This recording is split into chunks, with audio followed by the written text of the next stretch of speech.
टाटा मैनेजमेंटर मनमुखी कार्यकलाप मानुनाहांती labour commissioner को निर्देश। पुनः नियुक्ति दाबी रे दुई छटई कर्मचारी सपरिवार राजरास्तार।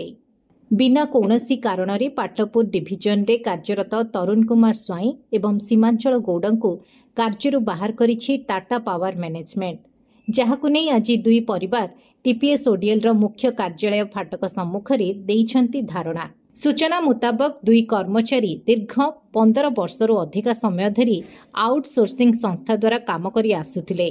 तेबे गत वर्ष बिना कौनसी नोटिस रे उक्त दुई कर्मचारी को विदा करिछि टाटा कंपनी।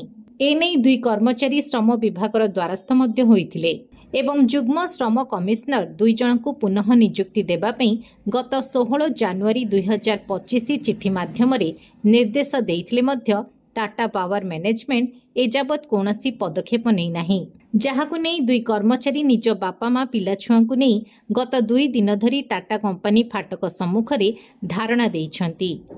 तेबे टाटा कंपनी कौनसी सरकारी नियम को खातिर करुनथिबा अभियोग होईछि, जहाँ फलरे न्याय पई दुई परिवार आज राजरास्तारे। जेते पर्यंत नियुक्ति न मिलिछि आंदोलन जारी रहिबो बोली कहिछंती दुई परिवार वर्ग। तेबे केबे मिलिबो दुई परिवार को न्याय और टाटा कंपनी केबे सीमांचल गौड़ और तरुण स्वाई को नियुक्ति देब ताहा देखिबा बाकी रहिछि।